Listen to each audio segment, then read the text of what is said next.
Hey guys, New to Books here, coming at you again with two new book reviews. One of these books is going to be in my 50 book challenge for the year. The other one is just a book that I want to do a review on. So here we go. The first book. This book is in my 50 book challenge for the year. It is called Blackburn. Now Blackburn was by Bradley Denton. It was in 1993. Bradley Denton was born in Kansas in 1958. He is the author of 9 books and 12 short stories. So, I guess Blackburn is kind of a dark comedy about a serial killer, basically. The book spans 21 victims of Jimmy Blackburn.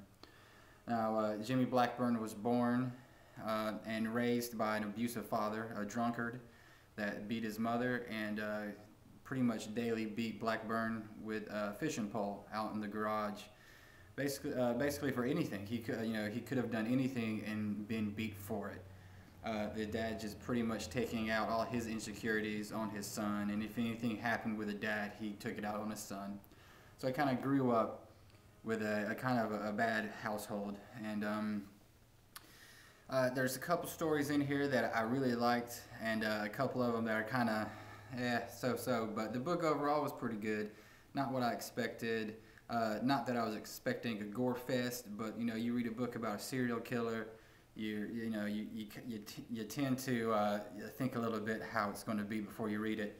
So the book's more so of a character study of the young man growing up and trying to figure out the world more so than him killing people. The stories I did like were kind of earlier on in the book. It's about when he was young, and they're just kind of funny to me.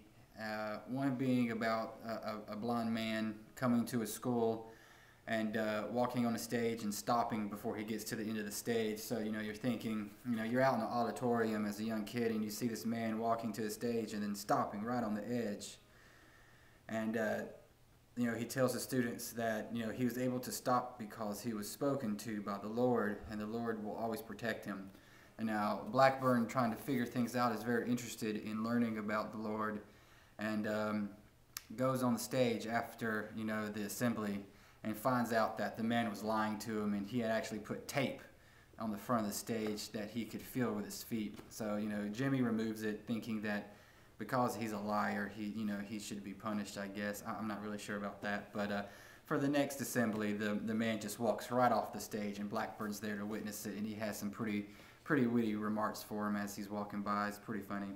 The next really funny story I really liked, I kind of see myself doing this when I was younger, but there's a bully that kind of picks on Jimmy and all his friends and his sister. So he takes his sister's baby doll, ties it to a kite, and flies the kite way up in the sky, and leaves a note for this bully at his house saying that he has kidnapped his baby sister, and if he ever wants to see him again, he's got to come to this field. So he gets there and he sees the baby doll way up there in the kite, and Blackburn basically just hands him the kite and runs off. And it's, what happens is pretty funny. It's kind of gets back at him. Basically, the overall story is pretty good. Really quick read. The book itself is just a couple pages shy of 300. The book I have is pretty big words, pretty big font, so it's not so horrible to read. It took me a couple of days. The cover itself has a little to be deserving of, desirable of. It could be better, but it's all right. Not one I'm probably going to keep on my shelves.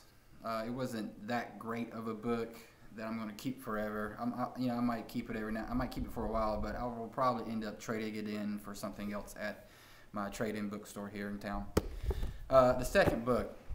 Now, the second book is not in my 50 book challenge. I've had this for years, and I've read it every year. I've read it this year. I'll read it next year. By one of my favorite authors. It's The October Country by Bradbury. I absolutely love this book. I love every story in this book. Even the ones that are kind of dull and long-winded and drug out are still really good to me. The cover is great for me. I wish it continued on the back, but it's kind of it looks like a really old raggedy paperback book and all messed up and stained, and the illustrations in the book are great. They go along with the story as well, and I just like how everything's kind of this weathered, beaten look. Now, Ray Bradbury, I think we all know, passed away this year. He was born August 22nd, just a couple of days after my birthday, so that's great. In 1920, he died June 5th, 2012. Best known for his short stories, probably The Martian Chronicles, people know a lot about, and his novel Fahrenheit 451. His influences growing up, of course, were Edgar Allan Poe, Edgar Burroughs, and John Carter. He started writing when he was 12 years old. He started writing horror stories. Something I found out neat about Ray Bradbury, I did not know until I started researching, was that he never had a driver's license. Pretty odd. He is the author of 27 novels and over 600 short stories. His books have sold over 8 million copies worldwide.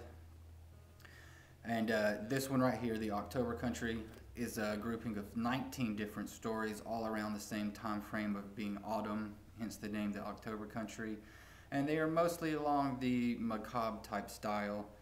My favorite ones being in this book: Skeleton, The Jar, The Emissary, The Small Assassin, The Crowd, The Scythe, The Wind, The Man Upstairs, Cistern, and Homecoming. Just a couple quick reviews on those. The ones of note being my favorite is The Small Assassin, where a woman thinks her unborn child is out to kill her. The Scythe, where a man inherits a wheat field, and every time he goes out cutting down the wheat with a scythe, he inadvertently is causing trauma to other people's lives, and then he turns out to find that he has to cause trauma to his own life. And pretty interesting story. And a few others like The Wind, where a man thinks something as simple as the wind is out to get everyone. Ray Bradbury really kind of draws at my strings with these stories, and I really like them. And he's one of my favorite authors of all times, and I hope a lot of other people can get to know him if they don't know him already. I hope this has been a little informative for you. If not, sorry for that, but I hope this piques your interest in some stories and some books, and I'll be talking to y'all later. Have a great one.